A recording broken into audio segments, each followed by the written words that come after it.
ദൈവത്തിനു മഹത്വം. ലോകമെമ്പാടും വളരെ ആഘോഷിക്കുന്ന ഒരു സുദിനമാണ് ക്രിസ്മസ്. പുതുവസ്ത്രങ്ങളുടെയും പൊട്ടിച്ചിരികളുടെയും ഒരു ഉത്സവകാലം.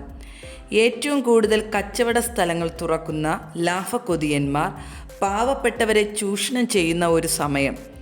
തീൻമേശകൾ വിഭവസമൃദ്ധമായ ആഹാര സാധനങ്ങൾ കൊണ്ട് നിറയ്ക്കാൻ അനേകം മിണ്ടാപ്രാണികളെ കൊല്ലുന്ന ദിവസം.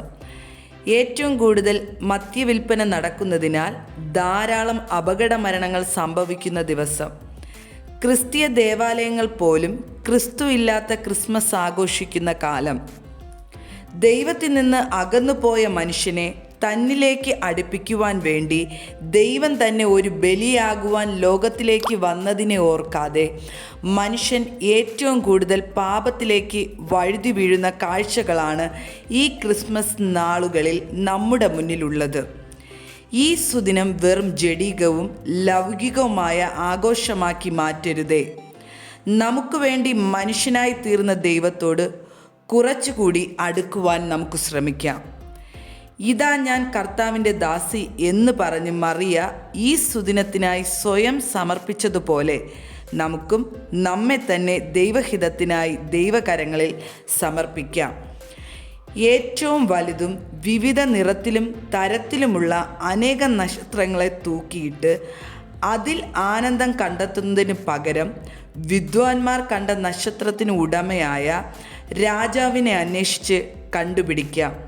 നമ്മുടെ തുടർന്നുള്ള യാത്ര പുതിയ വഴിയിൽ കൂടിയാകട്ടെ.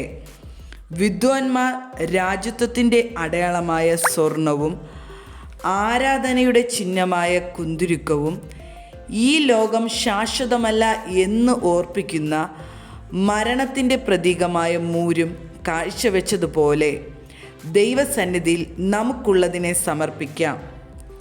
ഇടയന്മാർ ആരോരുമില്ലാതെ ശീലകൾ ചുറ്റി പശുത്തൊട്ടിയിൽ കിടന്ന ശിശുവിനെ തേടിയിറങ്ങി കണ്ടുപിടിച്ചു വന്നിച്ചതുപോലെ നമ്മുടെ ചുറ്റിലും ഏകാന്തതയിലും വേദനയിലും കണ്ണുനീരിലും ആയി കഴിയുന്നവരെ കണ്ടുപിടിച്ച് ആശ്വസിപ്പിക്കാൻ ശ്രമിക്കാം.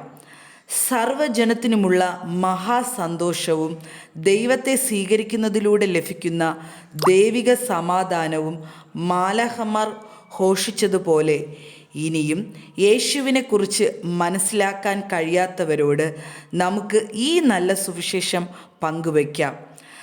നന്മ സുവിശേഷിക്കുന്നവരുടെ കാലുകൾ എത്ര മനോഹരം!